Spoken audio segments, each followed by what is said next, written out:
Good morning, good afternoon, good evening. This is Marshall Sanders once again speaking to you concerning the White Matrix series. This is a continuation of the White Matrix series, and for those of you who have not seen the 20 or so videos that I've made concerning this, I would advise you to go back to the first and come to this video also to understand where we came from and how we arrived at this location. Now, let me ask you a question here. Did you know that blacks are in America, or let's say people of color in America, are less likely to leave their state than pretty much any people in the world? Are you aware of that? Now, I do not know if we're number one, but we certainly are up there near the top, if not number one, or even leaving our own state. And that's because most blacks are kept into the pen of inner cities. They're not really encouraged to go out into the suburbs where you want to find most educated whites and where education is a primary goal. Nor are you going to find them in the urban locations on a whole, that is. Because there, people will have land and such other things. And the considerations out there are also likewise the same, where the structure of the people and of the culture and the climates and of the food and such other things would weigh well too beneficial to the people of color. And the point I'm getting to here is I want to get to something that's very specific because we're winding down this series and we're talking about this is the part of the reparations part. So I want to go right into the reparations part as the reparation demands in which people of color are due. That demand is in real estate development, sales, and acquisitions for people of color. Now, let me ask you a question. Are you aware of how much public land the United States just has in its possession? And what the current value of that is? Now, when I say land, I'm not talking simply, hey, where the government building is or some other aspect. I'm talking about lands that you're not even aware of, or just buildings and such other things that you're not even aware of that the government owns and does no use for. That value is well over something of $257 trillion. Are you aware of that? So if it was sold to, I don't know, let's say it was sold to corporations or given to some others through some sales, it would generate more than enough for reparations, the full value, and much less, the less than 9 trillion, or actually 6 trillion, in which I had mentioned should be a demand for people of color in this country. As a quick example, let me give you an example of in 2016. In 2016, there was a congressman bringing up the point that the United States spends $1.7 billion a year on the upkeep and such other things of 770,000 empty buildings. Now, to put that into perspective, we know that in the inner city that there are so many people that are basically crammed into very, very small spaces rather.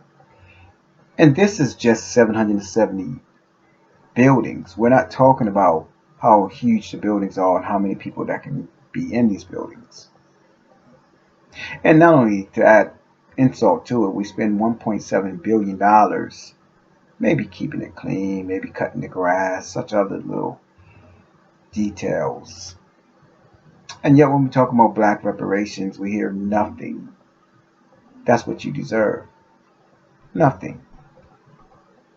But the grass is greener, at least where the government cuts it.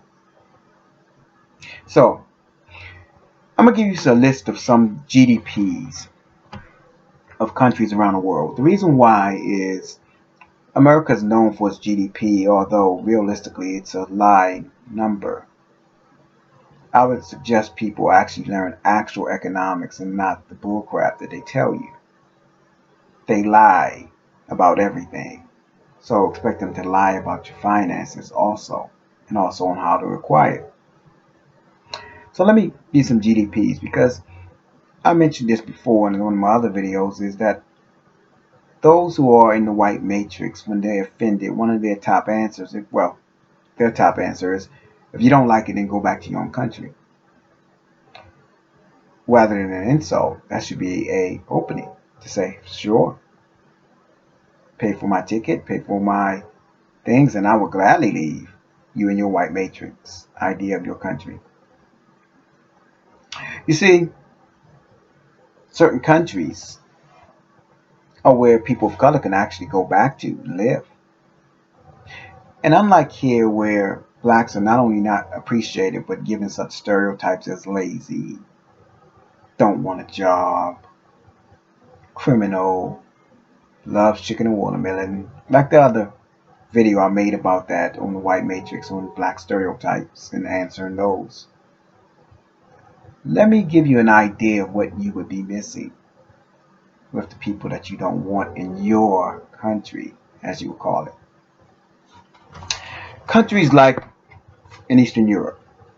In Eastern Europe, and this is greatly inflated, by the way, you have to understand that probably about only these countries only probably really worth 40% or less of their inflated GDP.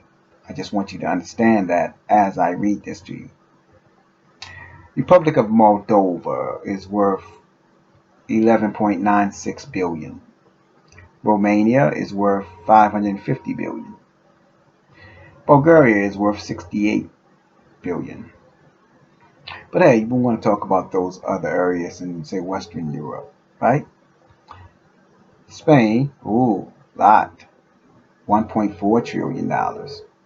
France, ooh, bigger, $2.78 trillion. Italy, $2.1 trillion. How about the Bahamas and some of the islands? Bahamas is worth $13 billion, substantially less than the trillions of Italy, Spain, and France, right? How about the African nations? With the exception of Nigeria, which reports $421 billion. And just so you know, most, if not nearly all of that really came from the United States of America, and our interest is there. Just so you know that as an aside. And it wasn't something they produced on their own. Nigeria reports 421 billion, but every other African nation is under $11 billion. South American countries, how about like Colombia, $330 billion. How about Dominica? Let's go to some of the islands. $550 million. Now, I bring all of those things up as a point because I wanted to make a point, if you will.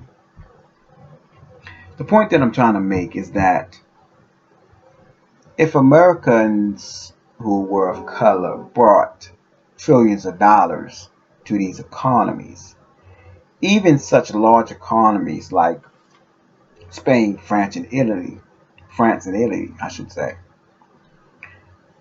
with their inflated, France being the highest of just less than $3 trillion value. If there's $6 trillion available of US money, don't you think they would want a great deal of that themselves? So people of color, if they acquired that communal amount, which I'm requesting, well, for all of you who want us to go back to where we came from, let's just say there'll be an absolute surge of those who would want us to come back to them, even if we've never been there. But I digress. This is about how to implement this. Now, the U.S. can very easily sell a good portion, not even a good portion, just a small portion of the buildings and such other things, and they could easily support this reparation plan just from selling the government buildings. That's it. And or handing over some of that real estate and buildings and such other things to the development of African Americans. After all, we're not all in the city. And after all, we would not all have the same demands. 100,000 to some who are much more affluent of the black community would consider that just another swimming pool to put in their backyard. Whereas others would have never imagined they would make that much in 20 years, much less in one check. So, the understanding is that there are many different people of color who have been able to make it to a certain degree, if you want to call it that, in America. And we want to be able to take some of that government land and giving people the option. Either the government sells it, or they can issue it as property in which people can use it for, giving the person of color the choice. Now, here's interesting things. Are many of you aware of something called ghost towns? Now, understand that there are varying degrees of ghost towns. There are those that have been ghost towns for basically a century or more, that the buildings are pretty much flattened or corrupted and you would need a full rebuild. But there are also towns where it's the only reason it was abandoned is because someone wanted to move closer to the city and jobs. Now, with the amount of communications and the ability to travel and transportation now, that is no longer a problem. A lot of these properties could give an opportunity for blacks to actually have the government to build. And more importantly, this becomes an economic, financial, and government opportunity for people of color.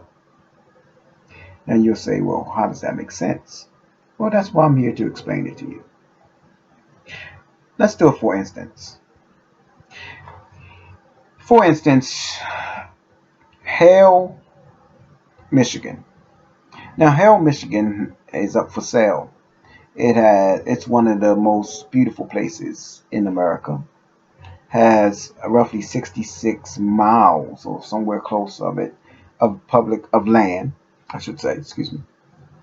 Some buildings, and is even the host of a hiking or some kind of X game events every single year. You want to know how much it costs for the purchase of that town? $900,000. Yes, less than $1 million. You can buy all of that. Now, of course, you need to develop it. It has its lakes and such many other things that will supply food and entertainment and such other things that are good for people if they were in that jurisdiction. However, the finances and such to develop that would give those who chose people of color the opportunity to live and develop that area. Now, Hale, Michigan, developed would be a city. Now, if people were in that jurisdiction and they had a city, they would have the federal rights, federal and state rights to form their own jurisdictions. They would have the ability to form their own councils, government councils, their police force, and yes, even their representative in the state representative. This would give blacks an opportunity, in fact, if they so chose, to form their own communes and such other things, to learn how to purchase and such other things, resources on the lands, and to not be negatively affected by such government policies as redlining, which basically destroys a neighborhood when blacks come there. They take away the economic center of the whole neighborhood and location so that blacks cannot succeed in the location. If you're not familiar with that, please review my other videos which explains that more, or just do a Google search or something like that and there perhaps that would help you. Now,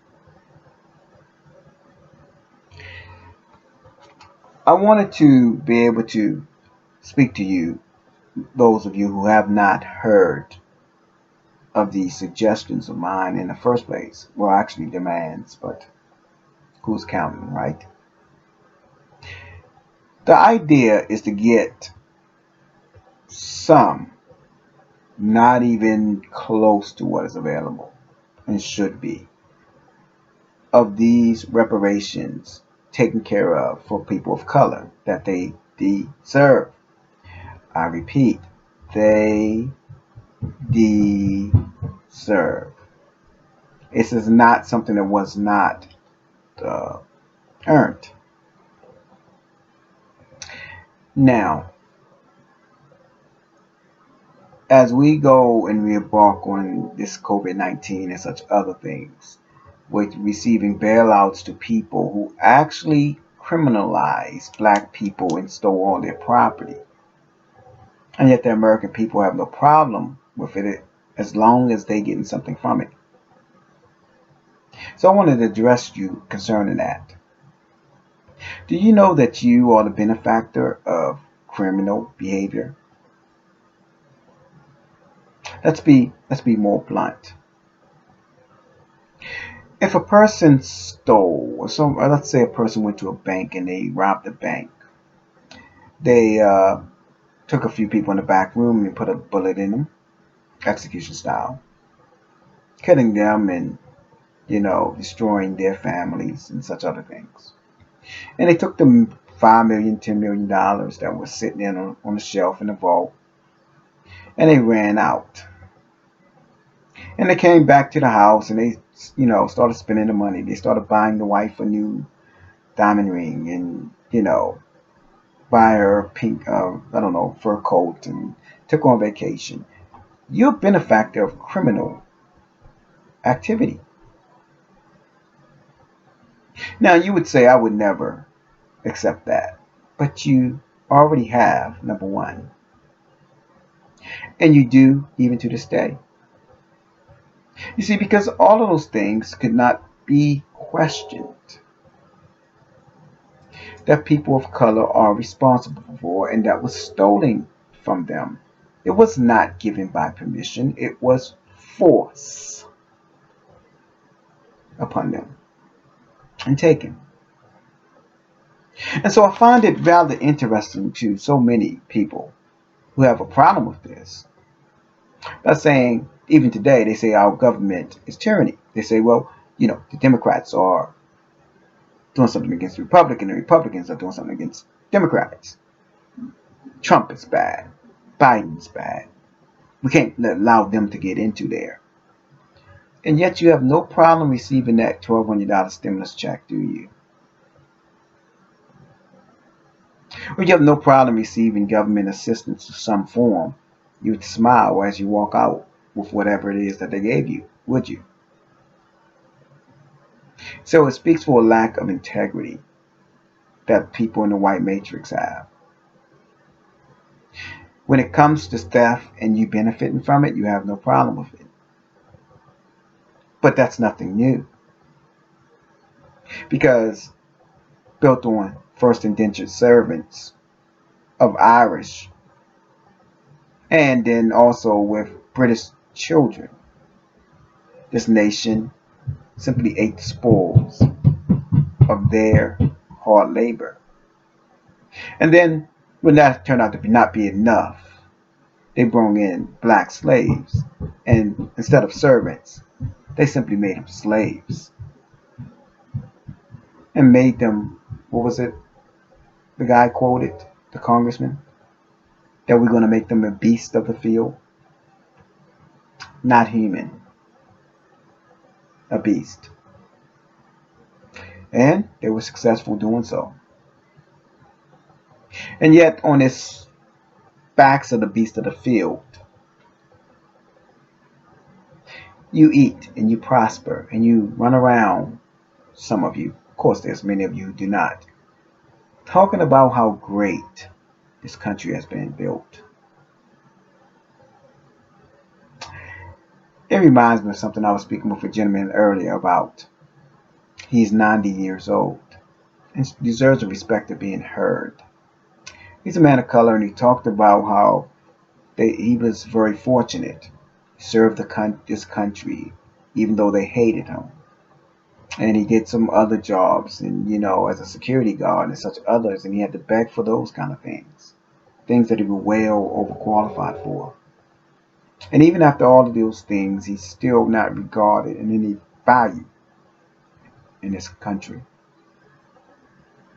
Left to playing some tickets sometimes to try to win the big one. And yet, you have so many people who existed in that time who talks about the greatness of the founding fathers. Let me give you some history as I was speaking to him.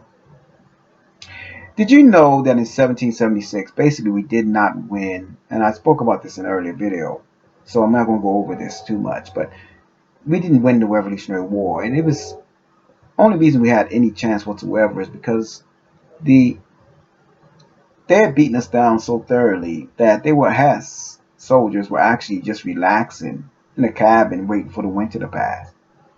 They didn't even take us seriously, and George Washington crossed and caught them by surprise because they had beaten them down so thoroughly.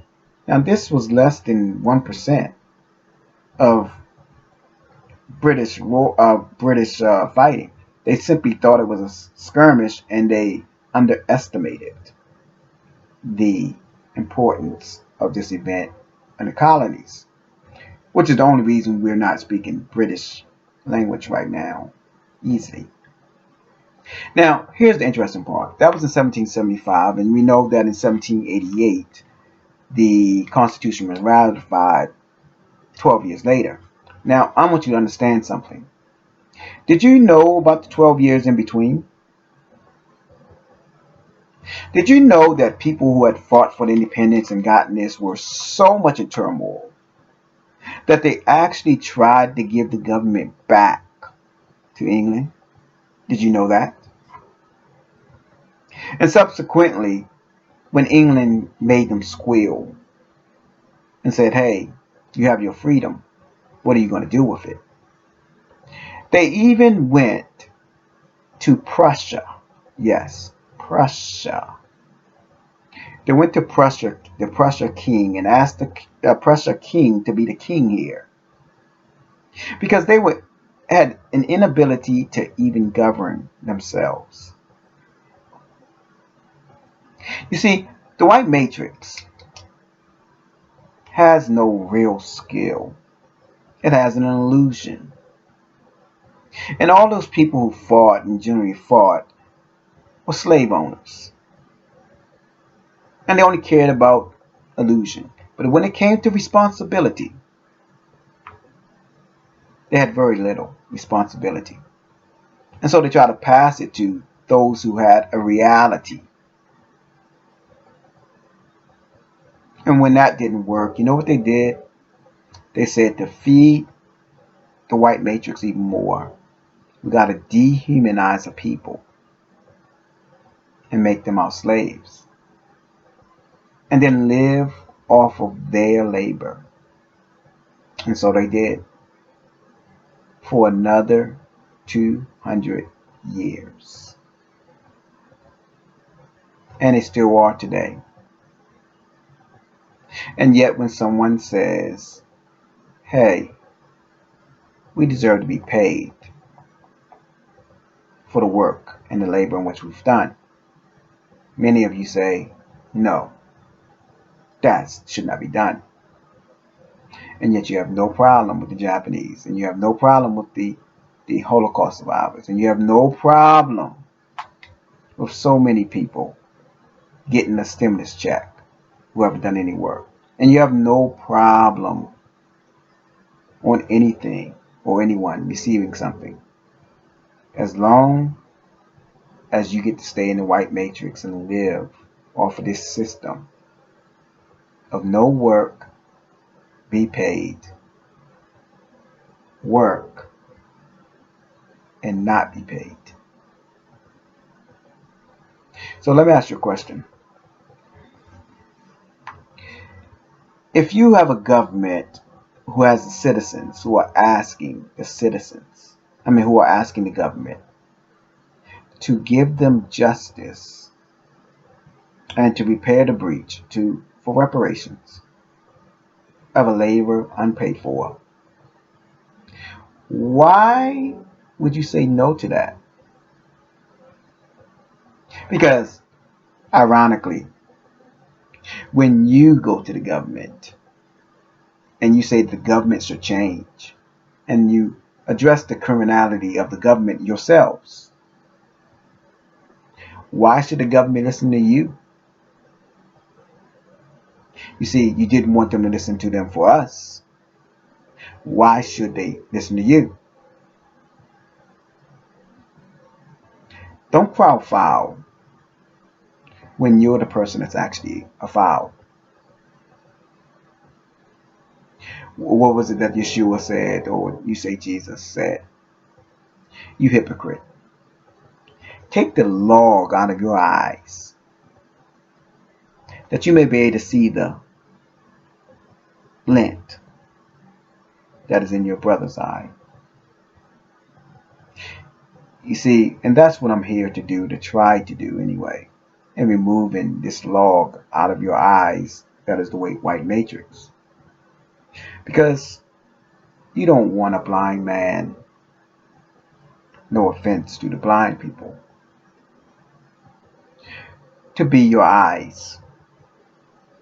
And you do not want the deaf people, and no offense to the deaf people, to be your ears when it comes to important matters. And so I'm trying to be your eyes and your ears.